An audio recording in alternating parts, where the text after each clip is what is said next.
Hello and welcome back to another episode of Injustice For All MMA. My name is David.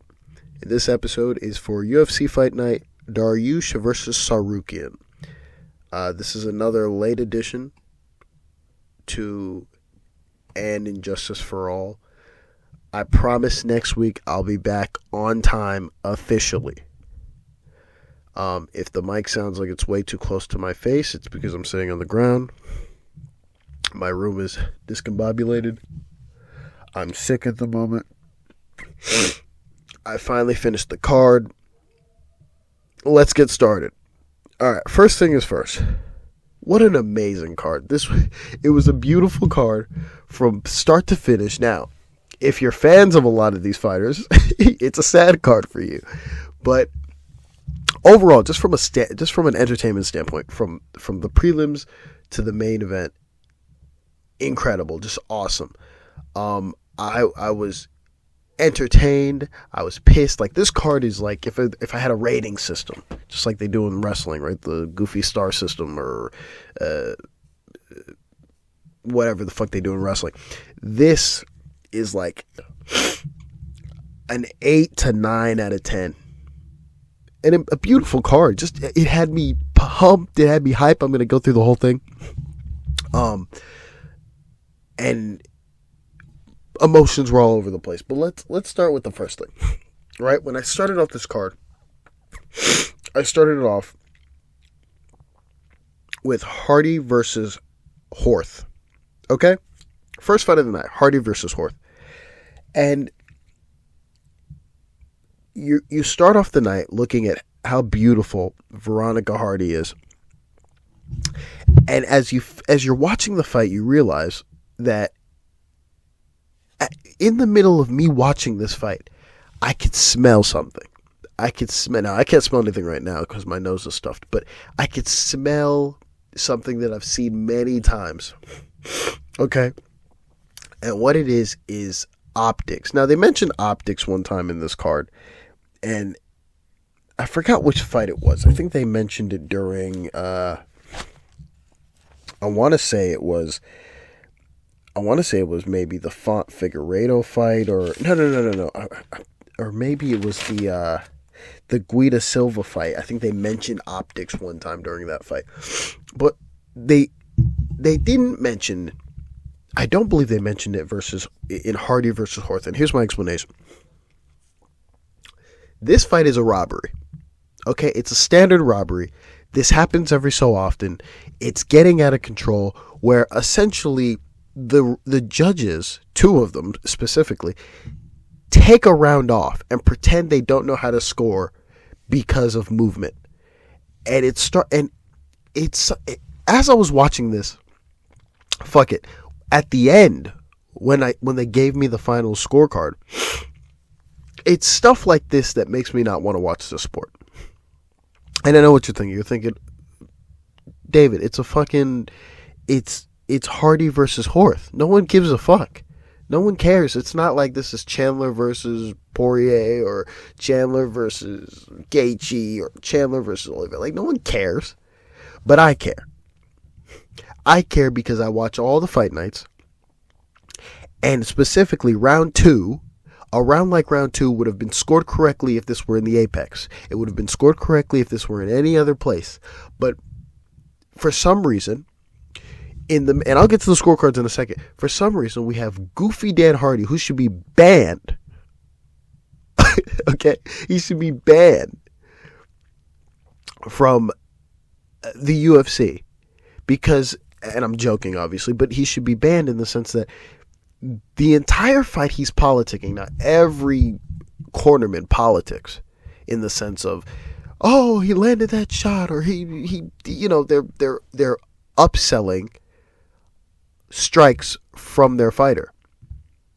And the reason this had me so pissed is because, let's just start off with the first thing. So we go in the first round. Okay, I had this 29-28 Horth. This ended in a split decision, but 29-28 Horth. The last 2 rounds I gave to Horth. Right, pretty simple. First round, Hardy barely outstrikes Horth. I want to say she landed maybe 2 to 3 strikes more than Horth did. Most of Hardy's strikes were either range finders or or she just missed. She whiffed. Almost all of her shots were missed. Now, she obviously won this round. There's no contention in this round. Okay? She outstrikes Horth. Pretty simple. Barely, but pretty simple. You go to the second round. Okay? Where Horth decides to kind of change it up. And before I even go into the second round, the first round starts with Veronica Hardy just moving and jabbing the air. Nothing is connecting. Nothing is landing. She barely outstrikes her. But the theme in round 2, 3, and 1, I'm sorry I went out of order, is Veronica Hardy never stops moving. She never stops moving. And the lack of strikes from both opponents gives the optic that Veronica Hardy is winning this fight. So much to where the commentary's even jumping and going, yeah, man, I mean, Horth needs to do something different. And they start saying that in the second round, where Horth is objectively winning the second round. But for some reason, it goes to Hardy because it's early in the night and she's moving and she's just hopping up and down and play. We go to the second round. Both fighters get a takedown. But the difference in this second round is, while they both get a takedown and they both get up from it very quickly, is the rest of the fight takes place in the clinch, where Horth is outstriking Hardy clear in the clinch. When I say clear, I'm not talking they're both landing on each other. They're both exchanging who's the aggressor on the fence. No. It's mostly Horth, and she's outstriking Hardy in the clinch. Clear. This round is always scored for a person like Horth, and it isn't. For some reason, it just wasn't. You have Hardy then going every single strike that Veronica Hardy is missing. Dan Hardy is saying, "You're winning. You've banked that round." And I'm sitting there going, dude, she lost this round, and just the optics of Horth's face looking downtrodden, Veronica just looking really upbeat. The way the commentary's talking, I knew in my heart and my soul that she wasn't going to get this fight. And I'm just if I'm just going to be honest, I'm just thankful that one judge saw it the way it should have been seen. You go to the third round where Hardy gets a takedown, but it doesn't matter because Hardy was heavily outstruck in this round. I mean, she was outstruck in the clinch. She was outstruck on the feet as well. It's clear. This is the clearest round for Horth. And you go to the judges' scorecards where it's really disgusting. You have Jacob Montalvo, scorecard reflects mine. He gives the last two rounds to Horth, and then Saul D'Amato and Patrick Patlin, just stupid scorecards. He gives the first and the second. The second one is the one I'm pissed at. The second round to Veronica Hardy. So that's the only blot. That's the only true blot on this on this really incredible fight night. So yeah, there's that. Two fights I want to talk about. Turman versus Gooden. Not much to really talk about, just in the sense that Turman is winning the first round. I thought he was going to win this fight. He ends up getting knocked out. Amazing comeback by Gooden. Then Bellato versus Potieria. This fight was incredible, in the sense that Battaglio, now in the future, he'll probably fight somebody with heavier hands, and if he doesn't clean up the defense, he probably gets knocked out for real. This fight was awesome in the sense that Battaglio's moving. He gets dropped. He's moving. This fight could have been stopped. I know this is a joke now, but Mark Goddard... No, I don't think Mark Goddard would have stopped this fight. I think it would have said move. Mark Smith would have stopped this fight. There's a lot of people that would have stopped this fight. And thank goodness it wasn't stopped. And you get just an amazing comeback finish by Battaglio and by Gooden. Then we have the cool thing, which is we have the coolest thing ever, which is the slam KOs, right? So the last slam KO that I can remember off the top of my, obviously once you think slam KO, the first thing you think is Andrade versus Namajunas, right? But for me, the next slam KO that instantly jumped into my head after the Andrade Namajunas KO is Levitt. Right, I don't remember his opponent because he's not there anymore, but is the Levitt slam KO, where I remember that was his debut on the UFC roster, not on the Dana White Contender Series, but when he debuted for real, and he had the slam KO inside the Apex. This is another reason why, this card is another reason why we should just ban the Apex. The Apex should be closed down for bid. This is disgusting. I don't want to see another Apex card, and yet, because they're not in Shanghai for some reason, the next following card is going to be in the Apex. It's ridiculous. It's ridiculous on every sort of level. But anyways, back to this fight. Klose versus Solecki. Slam KO. Now, we've seen these sort of instances where someone gets trapped in a armbar. They're about to get armbarred. And their way of escaping, I've seen this many times, their way of escaping is kind of latch up the other arm, pick him up, and slam him. Usually, they don't do the thing where they pick him up and they land and they slam him to the side of the head. It's usually they kind of just, out of desperation, slam, they slam him on their back again. Then they slowly, jerk up so they can scoot their hand out. Right? I've seen stuff like that. This was just, it was awesome. It was just awesome to see. Klose slams Solecki on the side of his head. Solecki's out. Brundage does the same thing to Reese, where Brundage is actually kind of winning that fight, but then he gets caught a little bit. Brundage just picks up Reese, slams him on the side of the head, ground strikes to Reese's head. Another slam KO. At this point, at this marker, this card is amazing. Because the first fight already pissed me off, and then right here just finishes, right? Then we go to the next honorable mention. Tate versus Avila. This fight ends in a submission win for Tate in the third round. I had the first two rounds as a 10-8. Both for Tate in the first and the second. In that very first round, Tay had a takedown with ground and pound for about 4+ minutes. Definitely a possible 10-8. Second round, she had a takedown with ground and pound for 3+ minutes. Also another possible 10-8. I think it was just a lot of the ground and pound that just led me to give her a second 10-8. I didn't want to, but I did it anyways. 10-8, 10-8. You go to the judges' scorecards. And Chris Lee, Saul D'Amato, Mike Beltran, all their scorecards reflect the same. The first round they gave it... The first round, Saul D'Amato, Mike Beltran gave a 10-8 to Tate in the first round. And Chris Lee gave a 10-9 in the first. And then all three of them gave a 10-9 in the second round. So there's that. You go to the next honorable mention. This one is ridiculously stupid. Soriano versus Stoltzfus. The first round, a 10-9 to Stoltzfus in the first round. This fight ends in a submission win for Stoltzfus in the second round. In the very first round, okay, very, very simples. Very simples, guys. In the very first round, it's close on strikes. It's kind of even. It's kind of really close on strikes. Stoltzfus has the edge slightly, but it's close on strikes.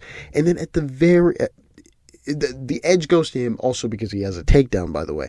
But before the drop, Stoltzfus is winning. Then Soriano gets dropped by Stoltzfus to close out the round. I've never seen a more clear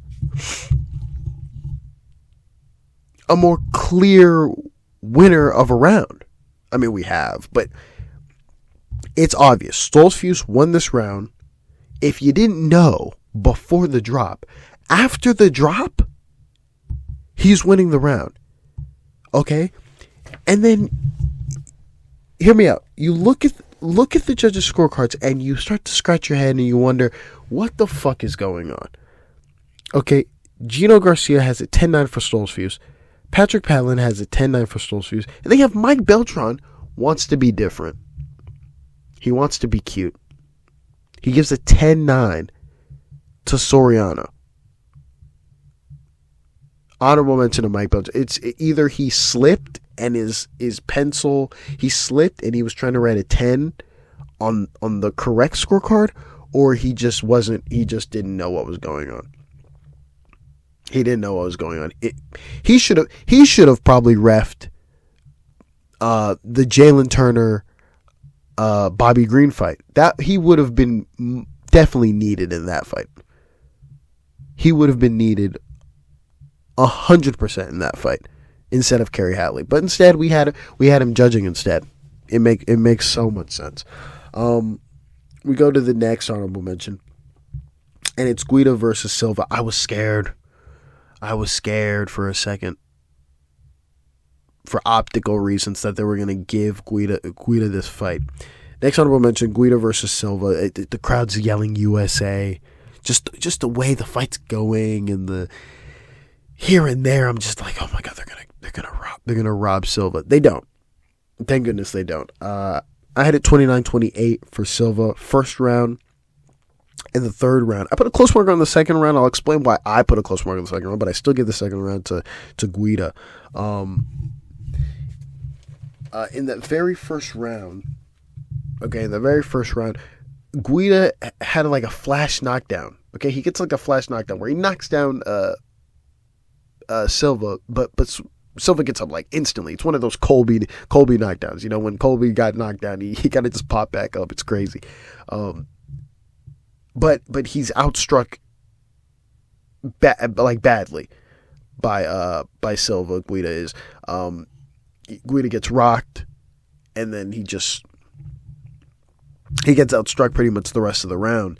It's Silva's round. Silva had some ground and pound as well in that round. That's for Silva. You go to the second round where Silva outstrikes Guida. He's outstriking him in the clinch. He outstruck him on the feet, but the reason why I put a close marker on this is because Guida then gets 4 takedowns. Now, he gets 4 takedowns, so yes, naturally, in succession, I might add, I scored for Guida, but I wouldn't mind hearing an argument for the fact that, yes, he's outstruck on the feet, and he was outstruck in the clinch, but those 4 takedowns, he kind of did nothing with them. He kind of just picked him up, put him down, picked him up, put him down, picked him up, slammed him down. And while in the sense they are relevant because they are slams and he was controlling him for a big portion of that round, I could hear an argument for it. I won't agree with it, but I can definitely hear an argument for, for possibly scoring it for Silva. That's my argument there. But I scored it for Guida. That's the correct scorecard. You go to the third round. Silva just outstruck. He outstruck Guida. He even took him down as well. Guida tried to go for multiple takedowns. Didn't get any of them. Instead, Silva did, and he outstruck him on the feet. So that's where you get that. You go to the judges' scorecards, and I believe it's all 3 judges. It's all 3 judges, Chris Lee, Saul D'Amato, and Gino Garcia, all had it 29-28 for Joaquim Silva. You go to the next fight, and that is Brady versus Gastelum. I had Gastelum won. I'm sorry, Brady won in the third round by submission. First 2 rounds, 10-9 for Brady. In that first round, Gastelum had a reversal, but Brady had like 3 takedowns with some ground and pound, and he outstruck him as well. In the second round, Brady had a takedown with ground and pound for 3+ minutes. It's a possible 10-8, actually. He had him there for the entire round. Continuous ground and pound. The only issue with me not giving a 10-8 there is Brady's shots were kind of like rabbit punches. Slightly, they're like little heavier rabbit punches, not much damage really. Just, he was on him. You could argue a 10-8, but I didn't give a 10-8, so there's that. You go to the judges' scorecards, and Patrick Patlin, his scorecard reflects mine. Saul D'Amato, Scorecard reflects -1. And then Chris Lee, 10-9 to Brady in the first, and then a 10-8 in the second. So that's where the possible 10-8 comes in. So there's that.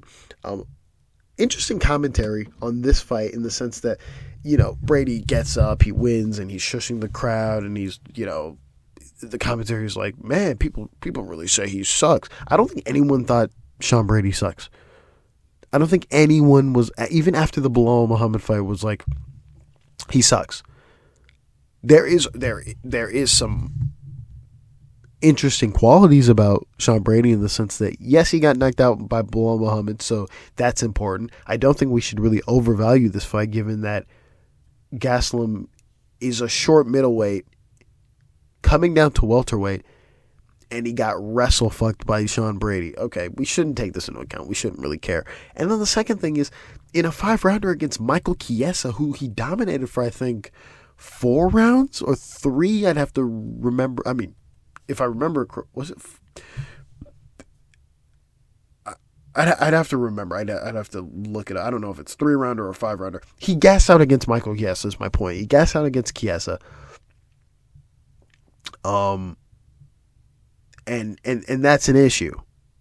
So there are legitimate qualms about Sean Brady, but I don't think him beating Gastelum, congratulations, but we shouldn't just go into this being like, oh my God, look out for Sean Brady. No, we still need some more tests. We still need a lot more tests. And him wrestling strikers isn't going to make me put my ticker up. There's a group of fans who talk crap about Jamal Hill, and it shows that they don't know what they're talking about. And the reason why I segued to Jamal Hill is because here's the example: is they don't know what they're talking about because they just see the knockouts, and they don't see they didn't see the progression that real fans saw. Okay, when he fought Thiago Santos, and Thiago Santos was like, I can't strike with you. I'm old. I don't have it anymore. I'm gonna wrestle fuck you. Jamal got out of that and was able to effectively strike while being taken down. Right? There's one. 2, he fights. He can strike with anybody. So there's that. Just like Sean Brady can wrestle with anybody, minus Bilal, right? And then Jamal Hill goes and fights Glover, where he's able to not get out-grappled and he outstrikes people. Like, those things matter. The problem with Sean Brady is, are we going to... Can he fight against the top welterweights? Like, how will he do against Leon Edwards? How will he do against Kamaru? I know Kamaru doesn't fight there anymore, but you know what I'm saying. How will he do there against Colby? How would he do there against Rakhmonov? Right? Those guys. That's what we should be worried about. Not fucking Gastelum and go, oh, look at this. This is great. This is wonderful. That's like applauding, that's like applauding Drickus for beating Till. Like, in the back of our head at the moment, we were like, yeah, we want Till to win, but sorry. We know he's going to lose this fight. Next and last honorable mention is Turner versus Green. There's nothing to talk about here other than Kerry Hatley, just a terrible stoppage. It's a disgusting stoppage. He should have jumped in sooner. He didn't. I mean, there's nothing else to say about it. It's a really bad stoppage. Jalen Turner he's out striking Green. He catches him, chicken legs. Bobby Green goes chicken legs. He drops him and just heavy ground and pound. This fight should have been. This is where you want Goddard. This is where you want Goddard. This is where you want Beltran. This is where you want Keith Peterson. This is where you want the fucking Herzog. This is where you want Smith. This is where you want everybody. Instead, we get Hatley and he fucks it up. So there's that. That's the last honorable mention. Dariush loses to Tsarukyan. It's sad. It fucking sucks. It sucks so badly. And now we just wait to see how it lines up. Yeah, that's pretty much it. Thank you all for listening. I'll be back next week on time, hopefully, and we'll see how that goes. Again, thank you all for listening, and God bless.